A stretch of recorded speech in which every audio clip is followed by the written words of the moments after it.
Muy buenas noches con todos. Si me seguiste en la primera parte, esta vez continuaremos con esta segunda que trata sobre el capítulo sobre el maestro.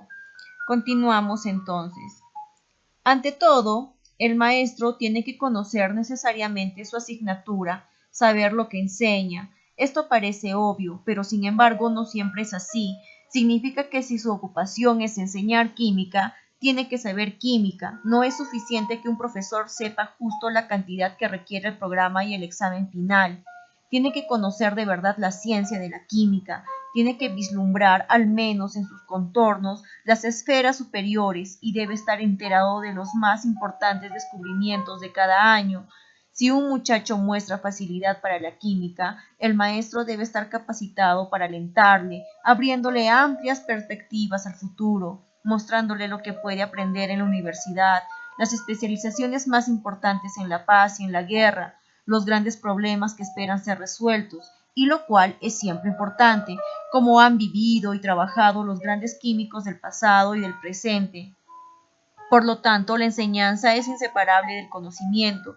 Todo buen profesor continuará aprendiendo nuevos puntos de su materia, todos los años, todos los meses, todas las semanas, si es posible. Si una niña elige enseñar francés en la escuela, no debe conformarse con aprender de memoria las gramáticas y textos indicados y luego ponerse a pensar en otras cosas. Debe dedicar parte de su vida al idioma francés, a la magnífica literatura de Francia, al arte, a la historia y a la civilización francesa.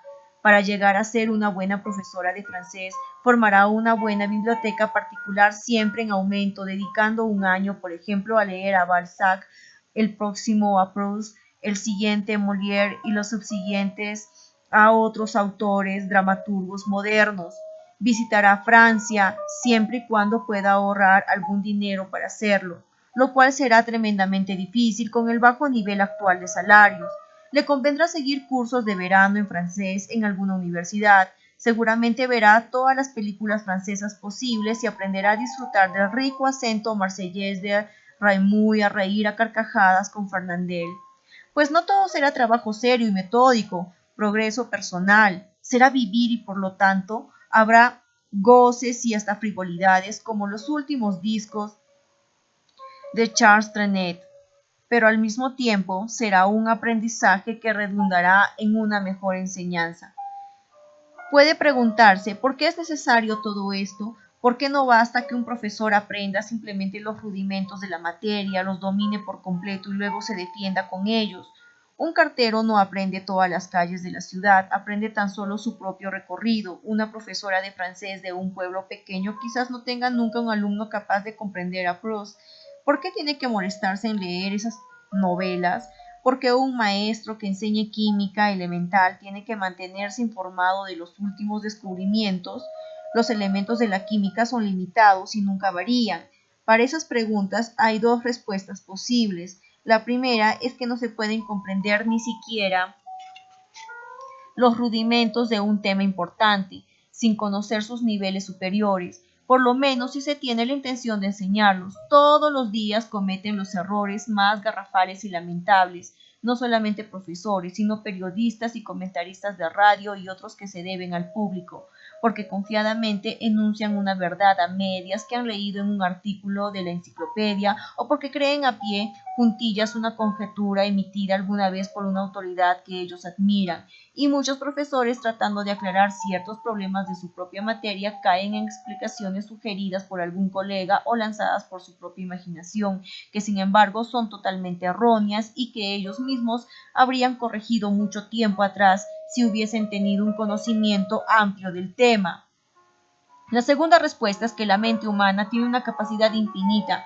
Conocemos la dieta mínima que mantendrá vivo a un niño y la cantidad máxima de alimento que puede ingerir, pero nadie sabe ni siquiera puede adivinar cuánto conocimiento necesita un niño, cuánto puede asimilar si se lo brindan de modo adecuado. Por lo tanto, es sencillamente inútil enseñar a un niño ni siquiera los rudimentos de una materia sin estar preparado para responder a sus preguntas sobre los niveles superiores y sobre las profundidades secretas del tema.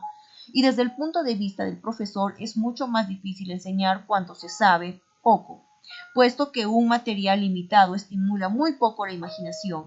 Puede aprenderse de memoria, pero es difícil que sea comprendido de manera creadora y más difícil aún que despierte emoción. Una materia que lleva la mente en viajes sin límites. Si está bien enseñada, dejará al estudiante ansioso por dominar los rudimentos básicos y dispuestos a proseguir su marcha ascendente.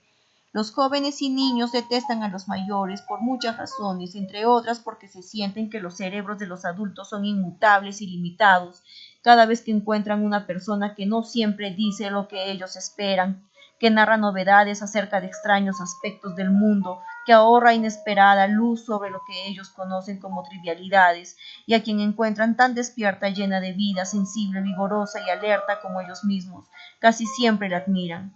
Cierto es que no todos podemos ser fuente de energía y novedad permanentes, pero si somos verdaderos maestros debemos tener tanto entusiasmo por nuestros propios temas que podamos hablar en forma interesante sobre sus aspectos poco comunes a la gente joven que de otra manera habría permanecido monótonamente neutral o lo que es peor, ansiosa pero defraudada. El maestro tiene que creer en el valor y el interés de su materia como el médico cree en la salud. El descuido de este principio es una de las razones fundamentales de la mala enseñanza que lleva a los alumnos a detestar las escuelas y universidades y alejarse de valiosos campos del saber. Como mejor ejemplo valga lo que me contó un amigo mío a cargo de un curso de verano de una gran universidad. Un hombre de mediana edad de un estado del sur se le acercó y le dijo: enseño francés en la escuela secundaria de Woodside y me agradaría seguir un curso de repaso. Mi amigo le dijo: magnífico, ¿enseña usted francés elemental o una de las clases superiores? El maestro contestó: francés elemental, los 2 primeros años, nunca he leído más allá. Mi amigo entonces dijo: bien, tenemos un excelente profesor que nos visita este verano y viene de la Sorbona. ¿Qué le parece si asiste a sus clases sobre La Fontaine y Molière? Hubo un largo silencio y una gran perplejidad. Usted sabe, La Fontaine, el que escribió esas deliciosas fábulas, y Molière. Usted tiene que haber leído El avaro o la escuela de las mujeres. El avaro o la escuela de las mujeres. Maravillosas comedias, aún mejores cuando se les relee. Continuó el silencio y luego el hombre dijo: vea, no creo que necesite nada de eso. Yo quiero nada más que un curso de repaso de francés elemental. Pero usted ya sabe eso, le dijo mi colega. Está todo en el libro, unas 100 páginas de gramática y vocabulario elemental. Ya debe saberlo de memoria. La única razón para aprenderlo o enseñarlo es que los muchachos puedan continuar leyendo algo que valga la pena. Indudablemente se les podrían dar las fábulas de La Fontaine simultáneamente. Si usted sigue el cursillo de Sarrazat, aprenderá mucho sobre el humorismo de La Fontaine, su sátira, su lenguaje sutil, su agudeza psicológica, material valiosa que podría usar en su propia enseñanza. Y por cierto, decía mi amigo entusiasmándose con el tema, a los alumnos les encantará Molière. Probablemente es demasiado difícil para los principiantes, pero usted podría hablarles de él, resumirles algunos de sus mejores argumentos, leerles una escena o dos.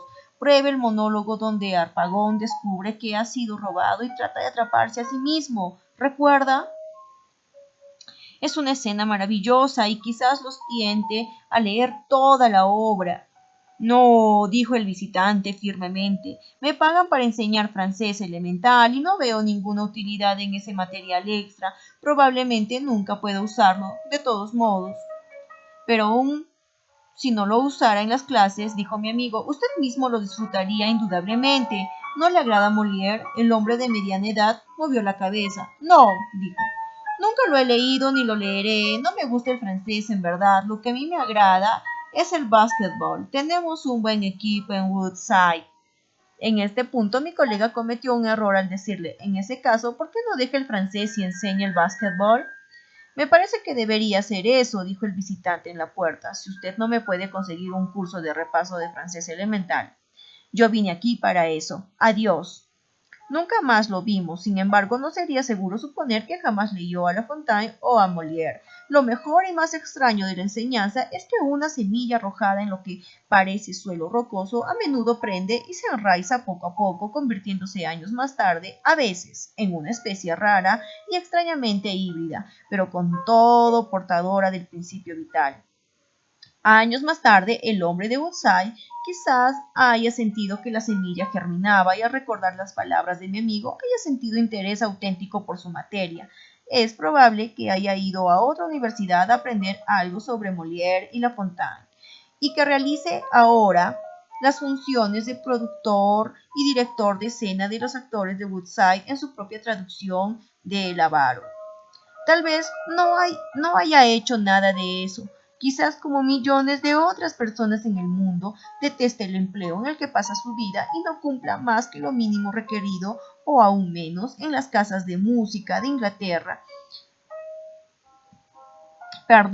En las casas de música de Inglaterra yo solía observar hechos semejantes. Si uno pedía a la chica del mostrador piezas de Chopin o de Hogg, Carmichael, ella nunca las había oído nombrar, ni sabía dónde estaban, y decía, ¿podría usted esperar hasta que el señor McWhirter venga? Él debe saber. Si hubiera vendido medias de seda, seguro que habría sabido la diferencia exacta entre las marcas Gotham y Kaiser. Pero solo le tocaba vender obras de arte. ¿Y a quién le importa eso? Esto me recuerda a la anécdota de Toscanini y su primer violín. En una gira llegó Toscanini a una ciudad y se hizo cargo de una orquesta que no había dirigido nunca. Los inició con algo fácil como Semiramis. Después de un minuto o dos advirtió que el primer violín tenía aspecto extraño, interpretaba bastante bien, pero su cara estaba desencajada y cuando pasaba una página para empezar un nuevo movimiento, evidentemente hacía muecas como si tuviera un gran dolor. Toscanini detuvo la orquesta y dijo, «Maestro, ¿está usted enfermo?» La cara del primer violín volvió de nuevo a la normalidad. «No, estoy bastante bien, gracias, maestro. Siga, por favor». «Muy bien, si usted está seguro de que se siente bien, comience en el re, por favor, caballeros». Y prosiguieron, pero al echar otra mirada al primer violín, Toscanini vio que parecía peor que nunca. Su cara estaba estirada hacia un lado, su boca se asemejaba a la de un lobo, la frente estaba surcada por profundas arrugas y transpiraba y respiraba angustiosamente. «Un momento, por favor. Maestro, usted realmente parece enfermo. ¿Quiere irse a su casa?» «No, no, señor Toscanini, prosiga». «Pero insisto», dijo Toscanini, «¿qué le pasa? ¿Tiene un ataque y quisiera recostarse un rato?» «No, no estoy enfermo», dijo el primer violín. «Bueno, ¿qué demonios ocurre?», le dijo Toscanini. «Parece que usted se siente mal. Ha estado haciendo muecas espantosas. Evidentemente usted está sufriendo». «Para serle sincero», dijo el primer violín, «detesto la música». «Parece ridículo, ¿no es así? Pero hay millares de personas que hacen lo mismo en todas partes, tienen una ocupación que les resulta odiosa, la realizan a regañadientes y sin eficacia y la hacen más difícil para sí y para los directamente vinculados con ella. A veces no tiene importancia. Si la empleada de la casa de música no encuentra la pieza, el cliente puede esperar que regrese el señor McWhirter o puede solicitarla a los editores. Pero es tremendamente importante cuando un profesor cuya tarea es despertar las mentes juveniles demuestra a sus alumnos en cada gesto y en cada inflexión de su voz. Y recuerda que la gente joven observa estas cosas muy rápidamente y con sensibilidad, que piensa que la materia no vale la pena de ser aprendida y que aprender cualquier cosa es una pérdida de tiempo.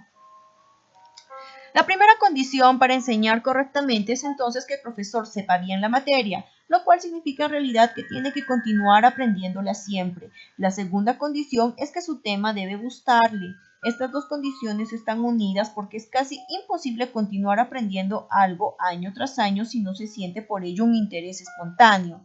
Tengo un amigo corredor de bolsa que siempre aprende nuevas cosas sobre el mercado. Puede decir de memoria las cotizaciones más bajas y altas de 40 firmas importantes desde 1922. Conoce el nombre de todos sus empresarios. Es una enciclopedia de conocimientos sobre acciones no cotizadas, incluyendo algunas raras emisiones sudamericanas. Para mí es matador. Yo también podría hacerlo, pero solo con un tremendo esfuerzo y por otra razón perfectamente establecida. Pero él sinceramente disfruta con la tarea. Cuando está en Francia, lee la página de la bolsa con la misma ansiedad, aunque nunca negocia en mercados europeos. Poco importa que ese interés sea natural o adquirido. pues hasta ahora es perfectamente auténtico, lo cual lo convierte en un excelente corredor de bolsa. Su interés le permite poseer un conocimiento cada vez mayor. Este conocimiento le aguza el juicio y así no solo tiene éxito, sino que es feliz. Supongamos que conociera a un muchacho con intenciones de ser corredor de bolsa y advirtiera claramente por su conversación y modales que ni sabe ni quiere saber si la General Electric está cambiando su política de precios. Le aconsejaría entonces que abandonara Wall Street y que probara alguna otra ocupación. Del mismo modo, si una chica se gana la vida, aunque sea hasta casarse, enseñando historia y no le importa absolutamente nada la política, ni las biografías, ni la reconstrucción de las costumbres y mentalidades de otros tiempos, ni las diferentes interpretaciones emitidas sobre acontecimientos tan importantes como las cruzadas o el Tratado de Versalles, ¿para qué continuar? Enseñará mal al comienzo y peor después, porque odiará el trabajo cada vez más. En realidad se parecerá al caballo atado a la noria, que da vueltas y vueltas sin esperanza día tras día. Por cierto, a casi todos los profesores les desagrada alguna parte de su asignatura. Más de un buen profesor de historia rechaza la primera parte de la Edad Media o elude los manuales de economía que muestran la relación de la renta con los precios y salarios en distintos periodos. Pero el profesor reconoce este defecto, aprende lo fundamental de tal parte de la materia y luego, con más energía por tener un sentimiento de culpa, se enfrasca en el periodo que realmente disfruta. Pero desagradarle la materia en su totalidad, ser profesor de historia y aburrirse con la historia, enseñar francés y no abrir nunca un libro de francés en la casa, tiene que ser una molestia constante o un hastío soporífero. Piense qué sorprendente sería si algún médico dijese que a él no le interesa nada del arte de curar, que nunca lee las revistas médicas y que no presta atención a los nuevos tratamientos de las enfermedades corrientes y que, aparte de ganarse el sustento, le resulta completamente indiferente que sus pacientes estén enfermos o sanos y que su verdadero interés, en cambio, es escalar montañas. En tal caso, se cambiaría de médico, pero los jóvenes no pueden cambiar sus maestros, al menos hasta que lleguen a la universidad, y a veces ni aún entonces. En ciertas ocasiones tienen que soportar ser tratados por médicos del alma, que parecen creer que su tratamiento es inútil y su paciente carente de valor. No es de sorprenderse entonces si los alumnos a menudo desconfían de la educación. Los niños rechazan a sus mayores porque estos tienen mentes rígidas, pero los rechazan aún más por ser falsos. Los jóvenes y los niños son sencillos, de una sola pieza, rectos, casi dolorosamente crédulos. Un niño o una niña hipócrita es poco frecuente y casi siempre un monstruo o un deficiente mental. Ellos saben que los adultos son inteligentes y que tienen el poder en sus manos. Lo que no pueden tolerar es que además los engañen. Miles de muchachos han admirado y han imitado a bandidos y pistoleros porque sentían que eran al menos personajes valientes y decididos que habían elegido el riesgo en vez de la seguridad. Pero pocos niños pueden haber admirado a un falsificador o a un envenenador. Por eso tolerarán que un padre o un profesor sea enérgico o violento, y a veces aprenderán mucho de él, pero odian o desprecian a un hipócrita y el profesor que no siente afición por su materia, o ésta le es indiferente, siempre corre el riesgo de transformarse en un hipócrita. Existen diferentes opciones. Supongamos que usted está enseñando química sin creer que vale la pena aprenderla. Les dirá a sus alumnos que la aprendan porque si no los castigará, o les dirá que la aprendan porque les ayudará a conseguir buenos empleos en el futuro.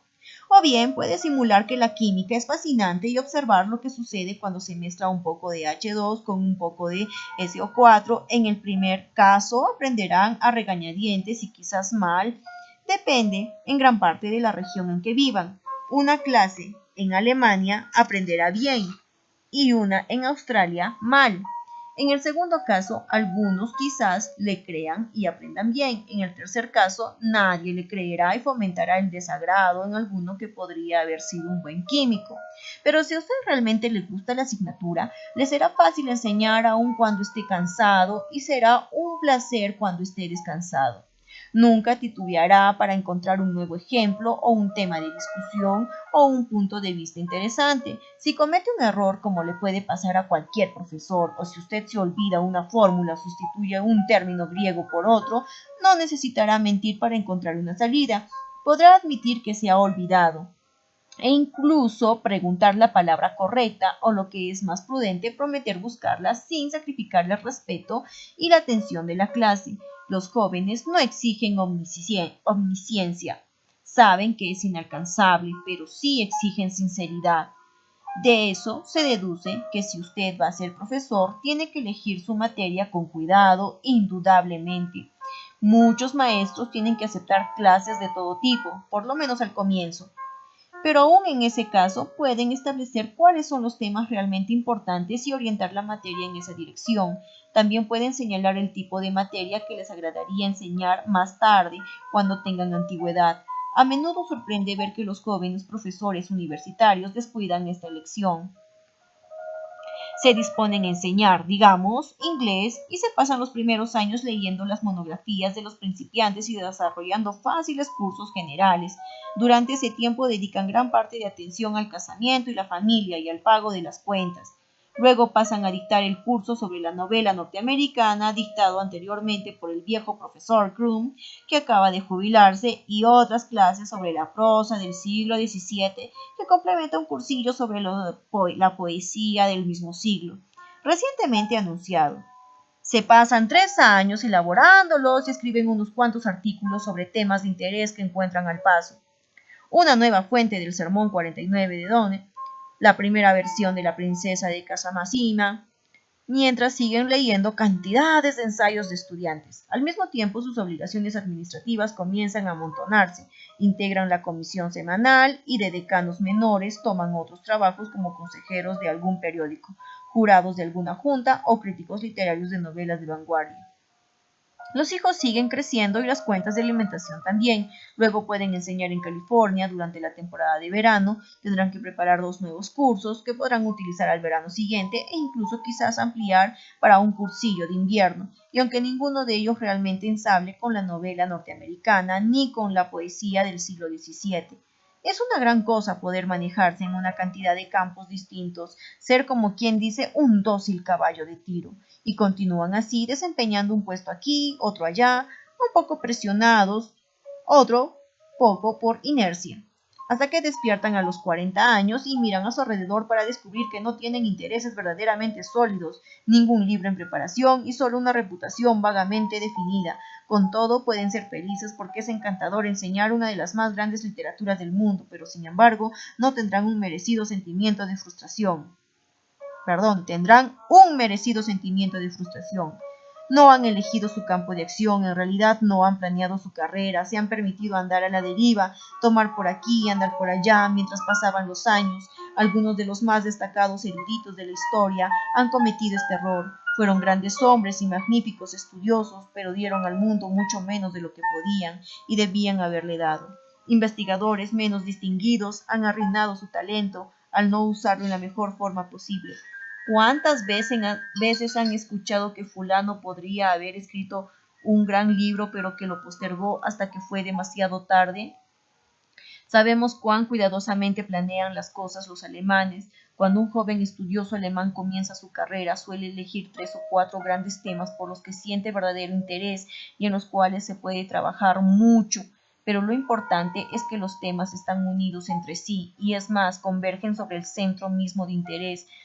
Se esforzará en lo posible para que sus primeras clases y seminarios versen sobre esos temas, escribirá conferencias sobre ellos y los desarrollará y les dará forma hasta que constituyan un libro. Si es suficientemente capaz y observador, puede llegar a ser autor de 3 o 4 libros, cada uno de los cuales acredite y esclarezca a los demás. Continuará entonces estudiando y dando conferencias en las zonas marginales de esos temas, ampliándolos estratégicamente de año en año hasta que se haya convertido en una autoridad en la materia. Este procedimiento acumula dividendos y los investigadores que planean sus estudios y su enseñanza de este modo encuentran normalmente al cabo de sus 50 años, más o menos, que sienten suficientes intereses y poseen casi tantos conocimientos como para llenar 3 carreras. Supongamos, por ejemplo, que se nombrará a alguien profesor de filosofía. Podría elegir para su primer cursillo las modernas teorías sobre la verdad. Otro cursillo podría ser un panorama histórico de las ideas del hombre sobre Dios. También podría dirigir una discusión para graduados sobre la percepción. ¿Qué nos sucede cuando vemos un objeto externo? ¿Qué clase de conocimiento podemos lograr mediante los sentidos? Y podría estudiar y tomar notas para un futuro seminario sobre los problemas del cuerpo y del alma. ¿Están ambos unidos? ¿Tiene el alma un cuerpo o el cuerpo un alma? ¿Es uno la materia y el otro su forma?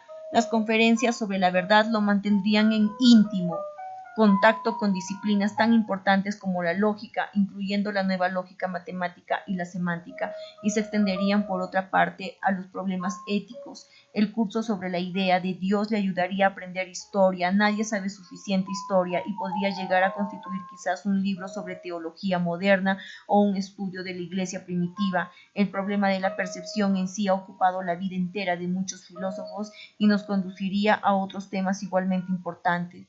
¿Es real el mundo externo? ¿Cuáles son los límites del conocimiento humano? ¿Qué clase de conocimiento nos da la ciencia? Y esto, como se ve, nos conduce de vuelta al problema de la verdad desde otro enfoque. Finalmente, su trabajo sobre el alma y el cuerpo podría llevarlo a la psicología, al tema de la inmortalidad, al muy interesante y poco estudiado de la moralidad y de la inteligencia, y por otra senda radiante a un tema que se esclarece cada día más: Dios y el conocimiento que el hombre puede tener sobre Dios. Ninguno de esos temas puede agotarse en el curso normal de una carrera, pero un hombre siempre podrá aprender más sobre ellos, y aprender llegará a ser un mejor maestro, con conocimientos más amplios y estimulantes. Podemos esperar que encuentre nuevos temas de investigación mientras avanza en cada campo, y no solo que escriba varios libros interesantes, sino que sugiera a sus discípulos orientados en diversas direcciones muchos otros temas para acrecentar el conocimiento de la humanidad. El único peligro podría ser que este profesor se interesara tanto en continuar ampliando su campo que no se detuviera lo suficiente para fijar sus ideas en un libro. Pero si ha planeado su trabajo al comienzo, probablemente habrá tenido la previsión y la fuerza de voluntad necesarias para calcular las diferentes etapas y registrar los resultados que haya llegado a alcanzar.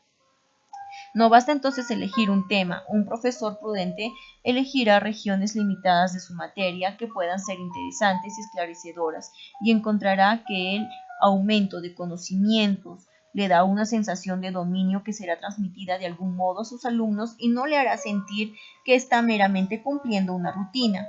Cuando aprendía francés en la escuela, teníamos una profesora entrada en años, regordeta y encantadora. La llamábamos Miss Brown. Groan significa suspirar, gemir. Miss Brown equivale a señorita suspiro, porque su nombre era Macron, quien realmente adoraba a Victor Hugo. Muchos profesores de francés se entusiasman con las tragedias de Racine y hablan de las notables interpretaciones que han visto y oído. Otros gustan de Verlaine y de Baudelaire. Es raro aún en Francia encontrar a alguien que guste de Hugo, pero a la señorita Macron le encantaba. Cuando nos leía el gran despliegue de fuegos artificiales de Les Châtiments o la descripción de Waterloo, se mostraba realmente inspirada. Fue ella quien me guió hacia Les Travailleurs de la Mer y me condujo hasta la cueva submarina, donde aún agitado por mi larga zambullida, sentí mi cintura rodeada por un frío tentáculo. Cuando nos leyó los pequeños poemas sobre los niños, nos quedamos azorados, pero secretamente encantados. Indudablemente algunas veces mencionábamos a Hugo para alejarla de las preguntas que podía hacernos sobre una lección que no habíamos preparado. Pero incluso entonces la admirábamos por el legítimo entusiasmo que le hacía brillar su rostro y vibrar la voz. Ninguno de nosotros salió de la clase sin aprender que Victor Hugo fue el más grande de los poetas franceses. Aunque no todos le creíamos, al menos llegamos a saber que la poesía puede ser grande, excitante y emocionante, y aprendimos que buscar en la poesía francesa. Mucho después, cuando leí el poema de Mallarmé, con aquel extraño final tan lírico. Waterloo, Waterloo, Waterloo, Morne Plain, en la rica y vívida voz de la señorita Macron. Chicos, hasta ahí terminamos con la tercera parte del capítulo 2 y nos encontramos a la siguiente con la parte 3, pero esto dependerá si hay más personas o hay personas que se interesan por escuchar estas partes del audiolibro El arte de enseñar. Hasta la próxima y gracias por su atención. Muy buenas noches.